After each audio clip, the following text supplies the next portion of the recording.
Good evening. Welcome to my channel. My name is David Okon. I'm looking at capitalism as the cost of living. Since beginning this video, I've been talking about the cost of living because people are talking about it, and when there is a problem, people talk about it so that they understand why and how it is happening and how long it's going to last and the nature of the problem so that people who try to actually solve their own problem and the problem of maybe people they care about or things they care about try to do a study of the problem. And that's what this channel is trying to do, to try to talk about the cost of living, to understand what is going on, and talk about capitalism, which may seem to many as being unrelated to the cost of living, but actually it is the cost of living, and it has been going on for decades and decades and decades. Now it has become a crisis, and we may talk about the wars in Ukraine. We may talk about COVID-19. We may talk about Brexit. We can talk about anything else, but the fundamental is that capitalism has now gone to the other extreme. It's getting stronger and global. So it is causing the cost of living, and the cost of living, as a matter of fact, is going to be getting worse and worse. It may go down a bit, but every sign is that it's going to go up, so people have to prepare for the worst. If you can get help from the government as an emergency, get it. But I have been telling people that yes, there is help, but it's getting less and less because the government is changing the way wealth is managed under capitalism. We are living what we call social capitalism. We are now going to what we call the market capitalism. What created the cost of living was actually the behavior of the market. In terms of fuel energy costs, actually, when the war in Ukraine started, uh, he actually disrupted the supply of energy, and that alone created the rise of the fuel prices, of energy prices. This also happened because the government didn't intervene to control prices, because the argument for marketized capitalism is that government should not really interfere with the market. It does. Government is not allowed to regulate the market. That means now modern economy is going to be controlled by the market and not the government. The government cannot control the market anymore because it has given up its power to control the market in its move to the right, in its intensifying of capitalism, in its intensifying the marketized version of capitalism as opposed to what was state capitalism or market social capitalism, as operated where the government could intervene in the economy and also help to support poor people, the 10% who are actually worst off, and the middle class, as well as some aspect of other aspect of the wealthy class group. So when you talk about in modern times now, we are talking about the pyramid of power. The many are at the bottom and the few are at the top. The few are fat and the many are lean. They are actually poor. The few are very, very rich, and they use wealth as a source of power for controlling society, but also for glory. Understand the behavior of power is actually the glory. Uh, it's a very difficult thing to deal with. It's cultural. People have to change their mindset. People want to show off that they are very great. You see, the people, pride. People are so proud. I mean, we are very proud as humans, and including the poor. The poor are also very proud. They seek glory as well. And when the poor complain about wealth, they're actually complaining against the wealthy. Why are they doing better than them? Why are they showing off more than them? The poor cannot show off because they are poor. The rich can show off because they are wealthy. You can show off with your wealth, living with the Joneses, the poor people, the middle class, have been using credit now to buy big things, the furnitures, buy, eh, good life, leading the good life. Even the economy actually depend on credit. And the UK economy, the global economy, actually depend on credit to feed the demand for things. Like things are now what you show wealth. Wealth, even among the poor, some of the poor people actually drive expensive cars because they borrow it. They borrow money. They buy it on finance. They don't look like poor people at all. So they are actually trying to feed their pride, their glory. They want to be glorious as well, even if they don't have any money at all. So, are people who are actually on state benefit, people who get free money from the government, who are supposed to be really, really poor. Some of them really get up to, I mean, the benefit system is so complex at the moment. Some people get up to £4,000 per month in free money from the government. But like I said, it's getting harder and harder. You have to really fight and fight and fight to get benefit because the system has changed. Social capitalism is closing down. In principle, it's now closed. But in practice, you can still see traces of it left in terms of benefit, in terms of housing, in terms of employment. You need to know that without social capitalism, there will be no work. Because work is part of this welfare state. You need to understand that. And even public health is going to go. Public transport is going to go. And everything is going to be out of reach. The benefit system is going to close down. That's what I'm talking about. So the cost of living is just the beginning. There's going to be more and more and more going forward. So people need to understand this. People need to really change the way they behave. You have to take responsibility for your life. The government is no longer responsible for you. That's what capitalism means. We are on your own.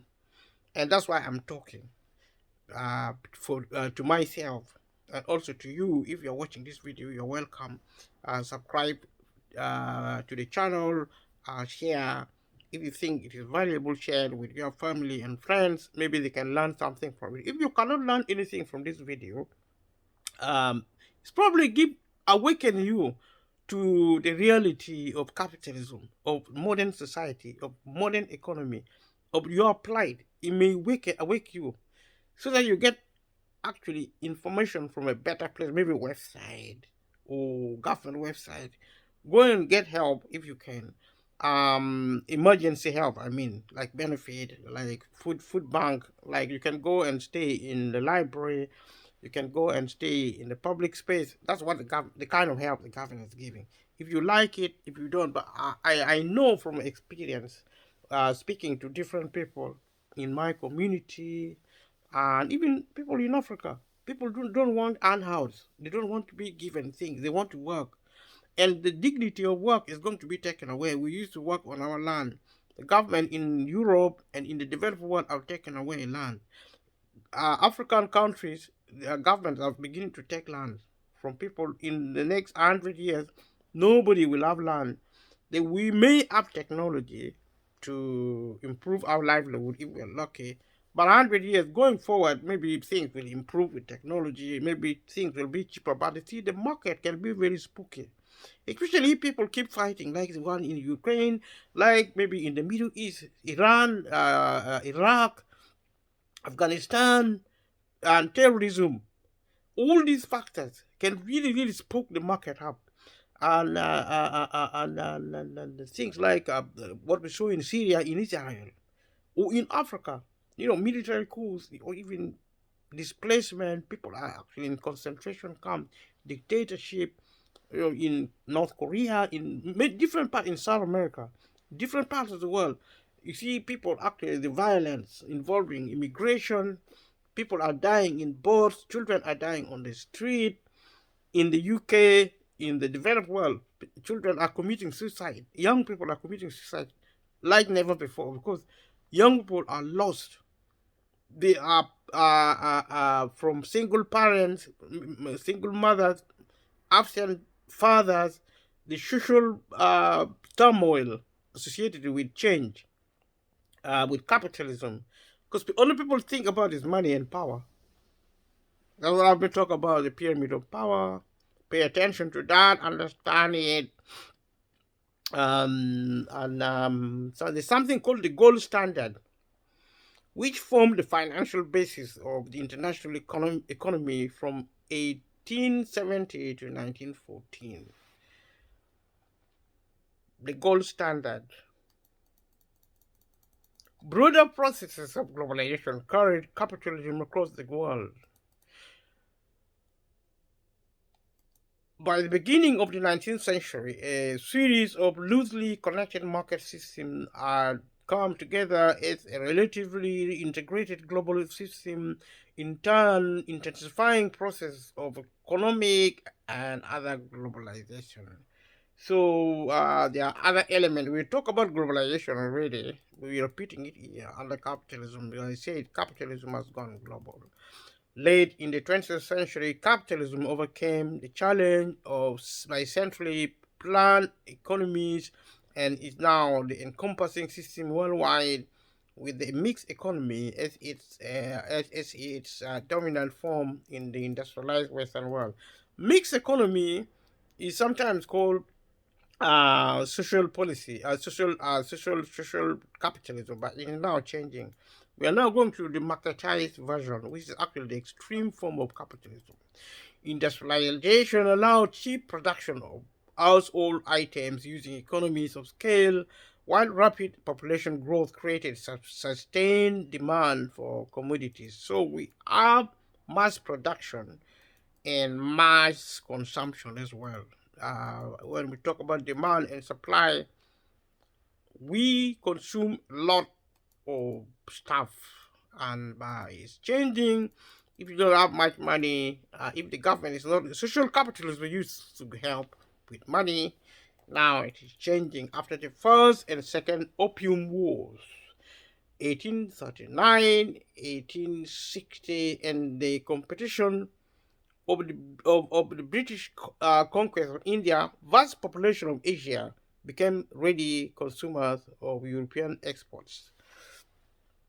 So the Great Opium War probably refers to China, because China were exporting opium, and I think Britain tried to stop the export of opium from China, because the argument was that it wasn't good for the health and wellness of British people. So Britain was actually a global power, industrial power. It had heavy weaponry. They controlled the sea lanes. So they went and actually fought the Chinese and defeated them and abolished the Opium War. But the opium was actually the fulcrum of economic power supply to the Chinese. Chinese were really doing very well in terms of wealth, and I won't be surprised today if a lot of wealthy people are actually drug dealers, even if it is illegal, because they have so much power that they can circumvent the law. I mean, if you're smart enough as a thief,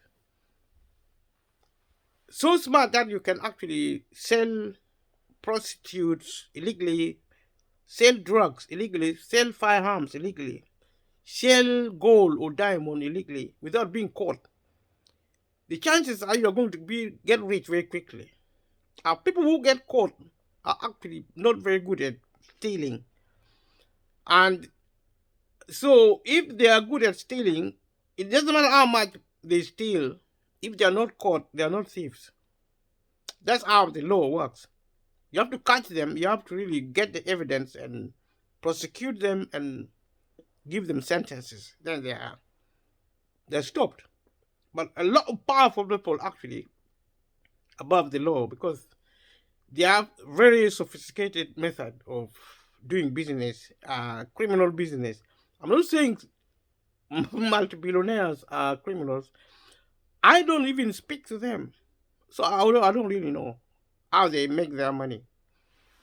But there is evidence that even nations used to use what is now a criminal offense like opium trade to get wealth. And probably modern states also do. Maybe the USA as a country, or even Britain, maybe they are drug dealers behind the scene. I don't know.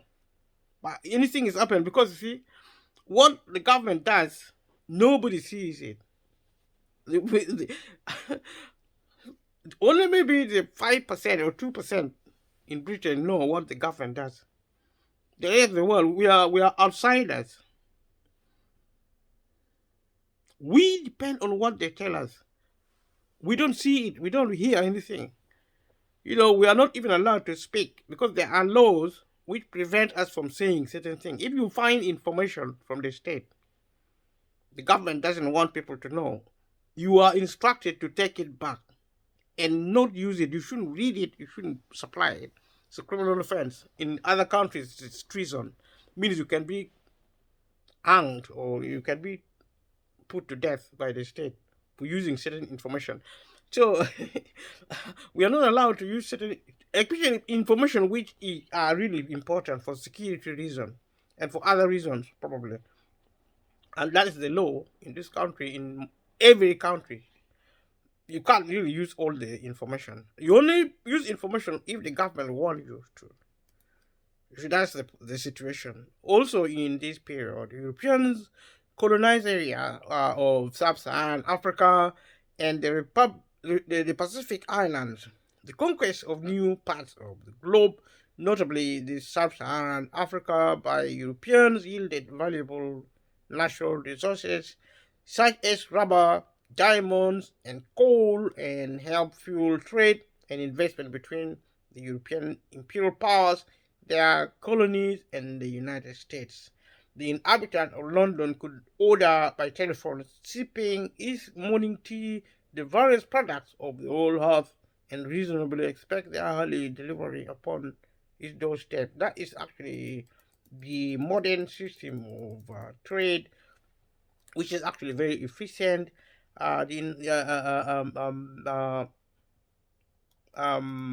Militarism and imperialism of racial and cultural rivalries were little more than the amusements of this daily newspaper. So this is actually the change in communication, transportation.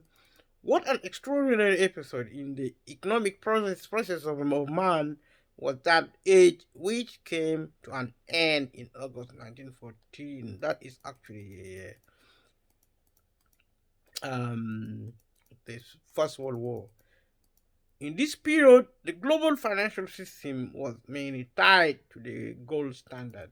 The United Kingdom first formally adopted this standard in 1821. The main gold reserve is actually kept. It's understand has to be the Bank of England. But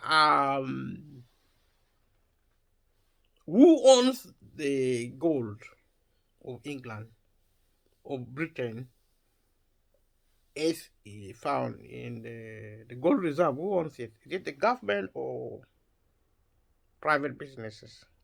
So this, if you know, leave a comment below. The chances are we will not know who owns it. New technologies such as the telegraph, the transatlantic cable, the radio telephone, the steamship, and railways allowed goods and information to move around the world to an unprecedented degree. So we talk about transportation and communication. The New York Stock Exchange traders flow in 1963. In the period following the global depression of the 1930s, governments played an increasingly predominant role in the capitalistic system throughout much of the world. Contemporary capitalist societies developed in the West from 1950 to the present, and this type of system continues to expand throughout different regions of the world. Relevant examples started in the United States after the 1950s, France after the 1960s, Spain after the 1970s, Poland after the 2015, and others. At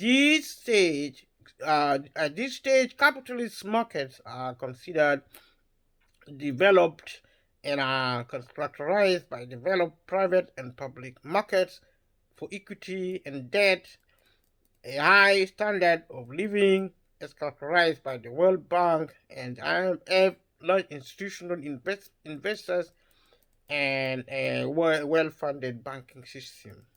A significant managerial class has emerged and decides on a significant proportion of investment on other decision. A different future than envisioned by Marx had started to emerge, explode, and described by Anthony Crosland in the United Kingdom in his book in his 1956 book, The Future of Socialism, and by John Kenneth Galbraith in North America in his 1958 book, The Affluent Society, 90 years after Marx's research on the state of capitalism in 1867. The post-war boom ended in the late 1960s and early 1970s, and the economic situation grew worse with the rise of stagnation. So after the war, there's always crisis. We saw with Ukraine, we're talking about the World War, which actually create different types of crisis. And we talk about stagflation. These are actually really colorful terminologies underpinning events, crises like the cost of living associated with capitalism. Capitalism have always carried with it a lot of crises because some really radical things have been happening under it. Monetarism, a modification of Keynesianism that is more compatible with laissez-faire analysis, gained increasing prominence in the capitalist world, especially under the years in office of Ronald Reagan in the United States in 1981 and 1989, and of Margaret Thatcher in the United Kingdom in 1979 and 1990. Public and political interest began shifting away from the so-called collectivist concerns of Keynes managed capitalism to a focus on individual choice called marketized capitalism, like I said before. Focuses on individualism and it is marketized and it's comparative. It's a shift, it's a changing color of capitalism.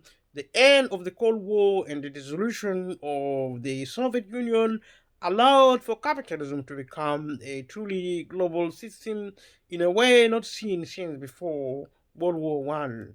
The development of the neoliberal global economy would have been impossible without the fall of communism. So communism fell. These are actually forces contributed by capitalism. The rise of the capitalist economy actually destroyed capitalism. Harvard Kennedy School economist Danny Roderick distinguishes between three historical variants of capitalism. Capitalism won during the 19th century entailed largely unregulated markets with a minimal role for the state aside from national defense and protecting property rights. So, according to this material, it says actually in the beginning it was free. Now we have gone full cycle. It was smaller then. During the 19th century, it was free. It wasn't regulated by the state. So we're going back where we started. We've gone full cycle, except now with a vengeance because we have technology, we have a lot of knowledge, we have a lot of power. Capitalism too, during the post-World War 2 years entailed Keynesianism, a substantial role for the state in regulating markets and strong welfare states. Like we said before, there's something called social capitalism. Somebody called Keynes, Milton Keynes, who was actually an economist, who was responsible for that. But you see, the advantage of market economy, capitalism, was that we had the welfare state, like we discussed previously. And but that also had disadvantages because it put us to sleep It actually supported capitalistic progress. I need to say that there is nothing wrong with the economic system, in my opinion. In my opinion, any socialism or capitalism can work, which is actually when we talk about capitalism, opposite of socialism. Socialism, in theory, means for the many. In practice, capitalism means, in theory, actually, capitalism means for the few. But you see, because capitalism won and socialism died, was defeated, they lost. So now, capitalism is now materializing in actually intensifying the essence of the economic system, which is actually giving more wealth and power to the few and taking money from the poor and giving it to the rich. This is essentially because of power relations. Those at the top want to keep power, and they know scientifically, they know that to keep the rest of the world down, you have to take away money from them. They're not taking money because of their savages. They're very civil, but they're strategic because they want to keep power. If they allow many people to have power, they're going to be overthrown. And it's going to be chaos. And they're actually trying to save us from ourselves. If the rulers now, because we have come to, we are at a point of no return, we cannot allow capitalism to fail.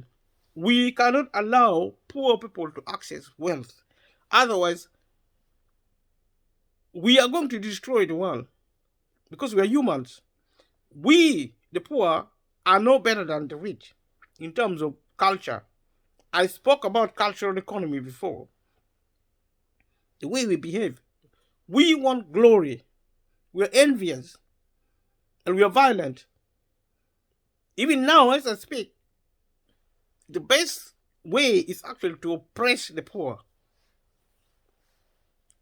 For our own safety, we should be oppressed to keep us from, to save us from ourselves. Because we are the many. We are the many, and the few who are actually ruling over us should continue ruling over us. Otherwise, we are going to destroy our lives, and we are going to destroy them. We are going to destroy us because we are human. We are culturally bankrupt, rich and poor. We have our work cut out to bring peace. See, this is a very important point of my video. If we don't want to listen to anything else, you listen to this. We need to work together. Whether we want it or not, we have to work together. Poor people should work together with rich people to learn how to live peacefully, to learn how to really respect ourselves, respect others. We should concentrate on our lives. We should actually take away the idea of rule. We should not rule over each other. That is rude. Poor, the message for the poor, the message for the rich. Our culture is really bad. Ruling over other people is not allowed. And that is the main problem now. We rule over people for glory and for greed, for power. We need power. We get power through wealth. We need power to rule. We rule because of glory. If rule were for necessity, it would have been good, but because there is violence, rule has become necessary. Somebody has to rule over us. There's going to be oppression. There is oppression because humans are violent. They're corrupt. Because they are culturally bankrupt. That is the problem. So the solution is actually cultural economy. Cultural economy means learning how to live together peacefully by respecting yourself, respecting your property, respecting other people and their property, their space. You don't go around stealing money or wealth. You don't go around taking people's country, territory, and making it yours, like it happened with imperialism and colonialism. It's wrong. It's still happening now. People are actually fighting. Why is China and Russia fighting Ukraine? Do you know why? I don't know. He wants to control Ukraine probably. He doesn't have respect for Ukraine. I don't know why Ukraine is fighting back. Because it's envying China, probably. I don't know. Leave a comment below if you know why Ukraine is fighting China. Probably Ukraine is envious of China. He wants what China has, which is power. Maybe he also wants what America has because of power. Maybe Russia want. People fight because of envy and because they want glory. They're culturally illiterate. That should not happen. It's wrong. And nobody is there to tell me anyone except this channel. This is the other channel risking its neck, telling people they are wrong. We are a culture now where you cannot really criticize anyone or anything. You will be really, really unpopular. So everybody wants to think they're good, but if they're good, why are they fighting? Why are children being murdered on the street? Why are people taking drugs? Oh, because they are free. Are you free to kill people? What if somebody kills you? Will you be happy? I know some people actually kill themselves willingly. They make a party. I don't know much about it. They actually organize party. People go there and actually hurt themselves. Sometimes they even die. They kill themselves. I don't know how they do it. But things like that happen sometimes. It happens. But is it right? Leave a comment below if you think killing is good. Should you be killed? Should you kill somebody else? Should you destroy life? Should somebody destroy your life? Leave a comment below if you think is a difference between wrong and right. Then join me. Don't sit there and pretend I'm the only one accusing humans. Because I accuse myself as well. Because I am also part of it. It's not that I know everything. I need to learn to live peacefully with others, respect myself, respect others. We are in it together because it's cultural. So many analyses assert that China is one of the main examples of state capitalism in the 21st century. I already mentioned China, which is actually America's best friend at the moment. Yet today, I heard on the news that America, the Western media is accusing China of spying on America. Now, if somebody is your best friend, why do you spy on them? I mean, President Donald Trump was Chinese best friend, leaders. I think his name. What is his name? China's. Forgive me, I've forgotten his name. The Chinese president was Donald Trump's best friend, and America is China's friend because they are capitalists. The China maybe have a slightly different political program or system, and I doubt it. I mean, election is important, but probably in terms of power, one of the most relevant things is actually politics, because politics is about wealth. Power comes from wealth. That is the reality, and maybe that's why also China is accused of spying on America, because maybe they're stealing American secret. Why is America? China is actually the second biggest economy in the world, only second to America. So maybe China wants to take over economic power from America. I don't know. Leave a comment below. Why do you think China is spying on America? Is it true? I heard it on the news today. Earlier on today, I heard it on the news. So the relationship between democracy and capitalism is a contentious area in theory and in popular political movements. This is a statement from this material. Similar to what we're talking about, the extension of adult male suffrage in the 19th century Britain occurred along with the development of industrial capitalism, and representative democracy became widespread at the same time as capitalism, leading capitalists to posit a causal or mutual relationship between politics and economy.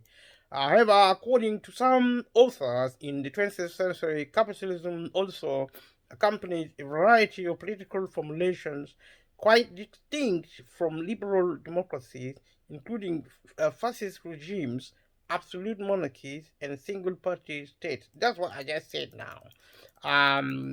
Democracy is actually not relevant when you're looking at capitalism at all, because that's what China is now using.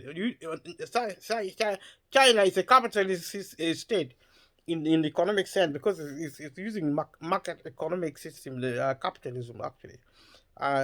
Democratic peace theory asserts that democracies seldom fight other democracies, but critics of that theory suggest that this may be because of political similarity or stability rather than because they are democratic or capitalist.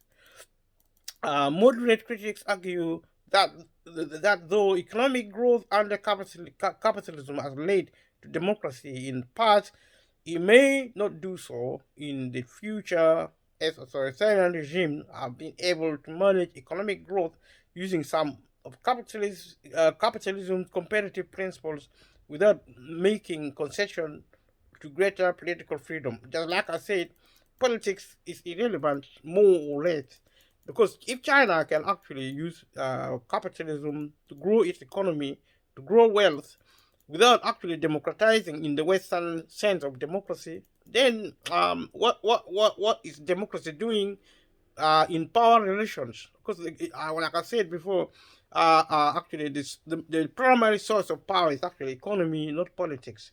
Political scientists Tobin Iverson and David Soskis see democracy and capitalism as mutually supportive. I mean, you can democracy and, like, that's what we know. Where democracy is always, there's where there is one, there is always the other. Democracy and capitalism is like hand and glove. But we have seen the experience of China, and perhaps also in other parts of the world where the market economy is being used without actually fully democratizing. In Africa, for example, all the African states are actually now capitalist states.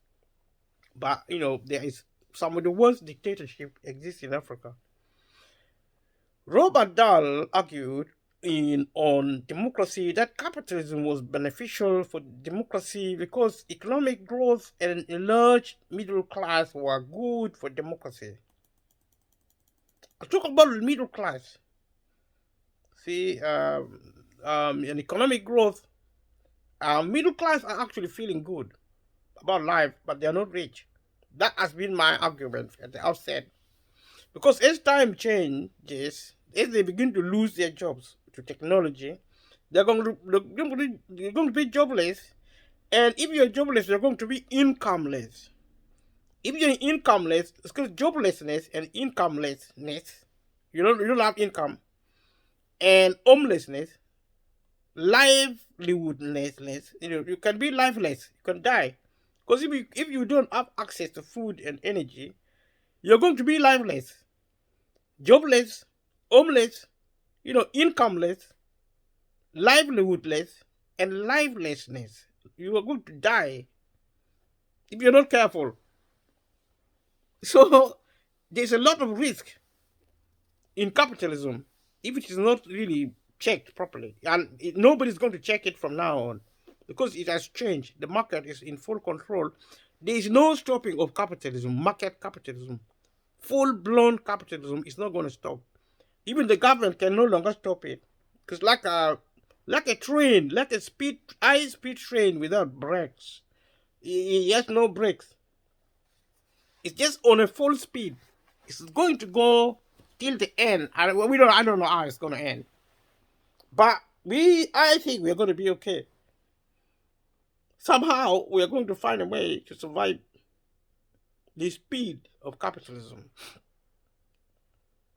He also argued that a market economy provided a substitute for government control of the economy, which reduces the risk of tyranny and authoritarianism. I think he's wrong, because there is tyranny. Authoritarianism has nothing to do with the growth of power, economic power associated with rule. In his book, The Road to Serfdom, 1944, Friedrich Hayek, 1899 to 1992, asserted that the free market understanding of economic freedom as present in capitalism is a requisite of political freedom. No, it is not. Because capitalism is actually an independent force, extend hand and glove with tyranny, with authoritarianism. And serfdom is actually existing now. Serfdom mean slavery. Slavery is happening in Africa, even in the West, even in the developed country, because you got to do what you're told. If you're not free, you're a slave. If somebody else tells you what to do, like the government does, you are a slave. I mean, you can't be free if somebody's at the back of your neck, breathing at the back of your neck, telling you. We saw it with COVID-19. Boris Johnson, British Prime Minister, said this is not, when he was locking down the country, Boris Johnson said this is not an this is an instruction. This is not a request. Basically, say you are supposed to do it. Force. It wasn't by consent. Lockdown was not by consent. It was by force. It actually showed the government's true color.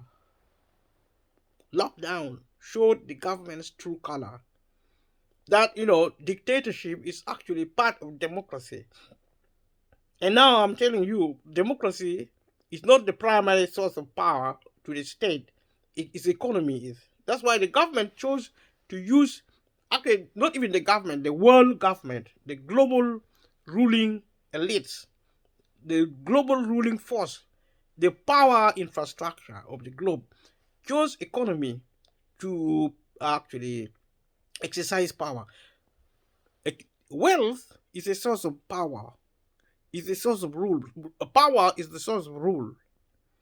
And wealth is a source of power. It's not nothing to do with democracy. Democracy is supposed to make the state weak. It doesn't matter how much we do democracy in this country, it's not going to bring freedom at all. Democracy, if it is at its best, is supposed to make the state weak, but this is actually not functioning. Because somebody tricks the world, tricked freedom, he tricked democracy.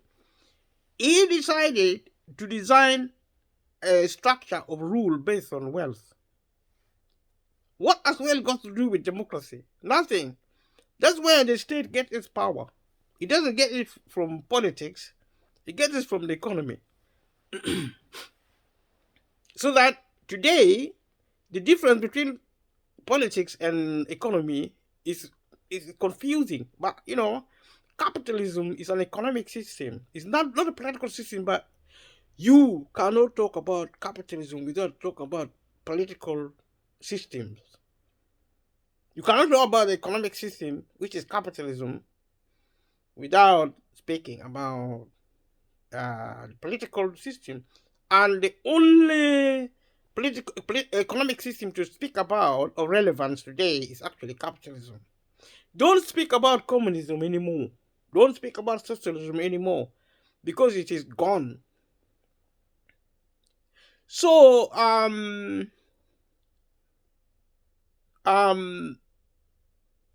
Friedrich Hayek also argued that the market mechanism is the only way of deciding what to produce and how to distribute the items without using coercion. He is wrong, because capitalism, the market, at the heart of marketization, the market is at the heart of capitalism. The market is capitalism.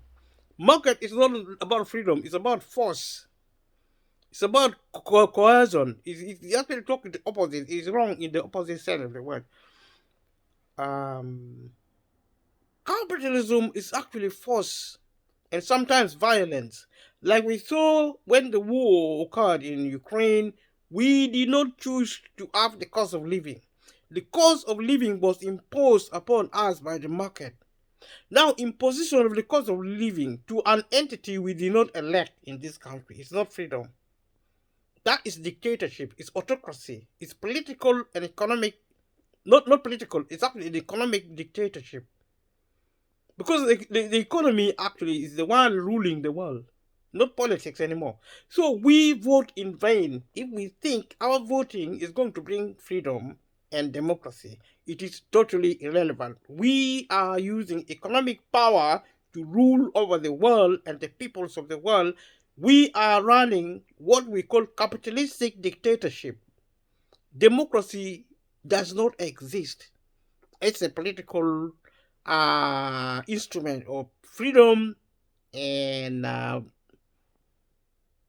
peace. There is no peace for the wicked. There is no peace for the wicked. That is what is happening. That is the meaning of capitalism as an economic system, which is actually the source of power. Which power is the source of rule? Which rule actually control us, the ordinary people, the poor, being ruled by the rich, by the market, by capitalism, who are actually the rulers of this world. They have the rich, the super rich. These are actually capitalists. They are the rulers. They're ruling over the poor. But it's a good thing in the sense that it buys us time to learn how to live peacefully, because peace cannot be achieved by ruling over. If a person or a group of people rule over other people, that will never bring peace at all. So rule now is a temporary measure. We should buy us time to actually visit our culture of respect, culture of peace. If we respect ourselves, we respect others, we cannot really abuse them. We cannot rule over people we respect. We can only rule over people we disrespect, the people we don't trust. Because if we don't rule over them, they are going to destroy us. And I think the rulers are right. Let them rule over us. I'm willing for them to rule over us so that I can also survive. Let us practice dictatorship under the economic system of capitalism. Let us forget about democracy for a minute. We will get it one day, but not now. Now let us practice dictatorship freely and survive. Let us stop rebelling against government. Let us actually learn peace. It's poor people, people who are actually slaves. It's an opportunity. Slavery is an opportunity for us, the ruled, the weak, the oppressed. Let them oppress us. It's good for us for the moment. One day we will be free if we learn our cultural economy.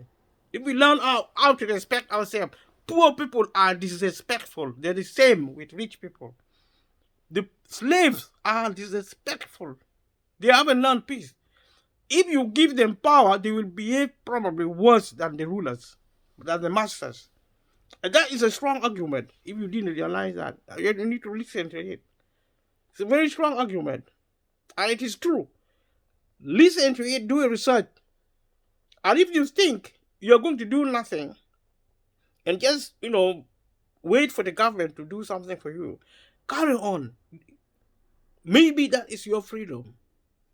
Maybe if you choose ignorance, that is your freedom, you can choose. But one way or the other, you're going to come to terms with the real world. Some people are now terrified of the reality, of their plight. They cannot access energy. They cannot access food. And they don't understand why. They go to the hospital and it is getting harder and harder to get free treatment. Because the system is gone. Capitalism has closed down. Social capitalism, state capitalism. Let us not even mention socialism. Let us not even mention communism. Those are dead long ago. What we heard as a vestige was actually grafted on capitalism as a state capitalism, social capitalism, which is now also closing. It was destined to close. And now we are realizing that closure It's being featured under the cost of living. So we need to understand this from me or from somebody else. The choice is yours. If you don't want to know, that is. Sometimes it's good to be in ignorance, live your life in ignorance, and forget about it. But tomorrow we die. Why should we even bother? But those who actually want to take control of their life have to learn. Knowledge is power. And if you need power, you have to learn. You can't just sit there and be ignorant and hope to attain power. You are not going to get it. So Friedman claimed that centralized economic operations are always accompanied by political repression. Yes, he is right. Friedman is right in his analysis. In his view, transactions in a market economy are voluntary, and that the wide diversity that voluntary activity permits is the fundamental threat to repression, repressive political leaders, and greatly diminishes their power to cause. I don't know what he's talking about, but transaction in a market economy are voluntary, and that the wide diversity that voluntary activity permits is a fundamental threat to repressive political leaders and greatly diminishes their power. I think he's wrong there because there is nothing free about capitalism. Freedom means freedom from the state, and it doesn't actually enlighten men. Wealth does not enlighten men. What enlighten men is actually culture, education, learning, peace, and freedom. Freedom brings peace.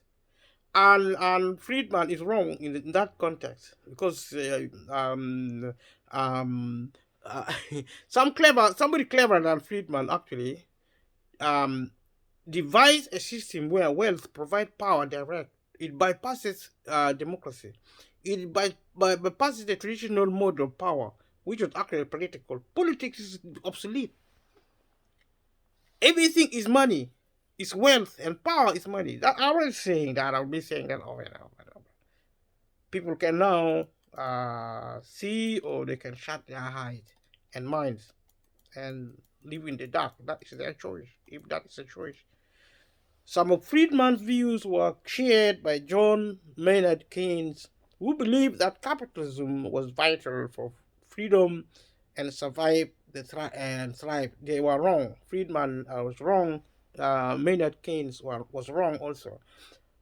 Freedom House, an American think tank that conducts international research on and advocates for democracy, political freedom, and human rights, has argued that there is a high and statistically significant correlation between the level of political freedom as measured by Freedom House and economic freedom as measured by the Wall Street Journal Heritage Foundation. I don't know what they're talking about, but what they need to know is that power is actually driven, is powered.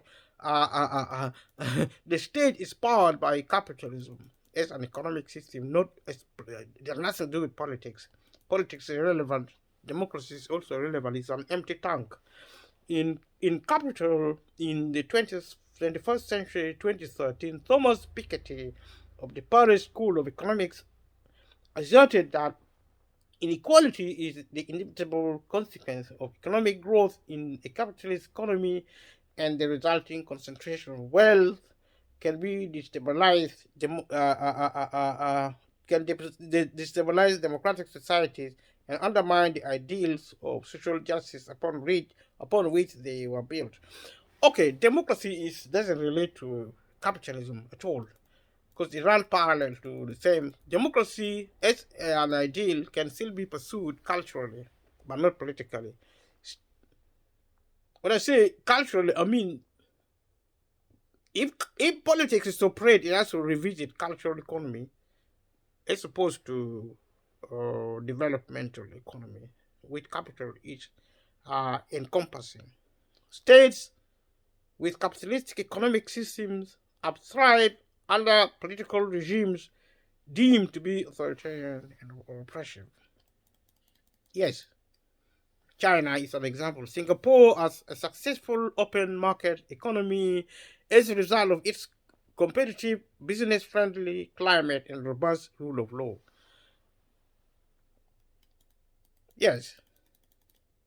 Nevertheless, it often comes under fire for its style of government, which, though democratic and consistently one of the largest corrupt, operates largely under a one party rule. Like what we say with China is also say Singapore, and then the rule of law. Rule of law doesn't signify freedom at all, because the rule law is, if you obey it, then you are delivered. If you don't, then you are condemned. Simple as that. So the law is not a symbol of freedom at all. It's actually evidence of force and also violent. The law is a very violent instrument. Do you know how many people are being executed under the law? That's how violent the law is. The law is not a symbol of peace. It's a symbol of control.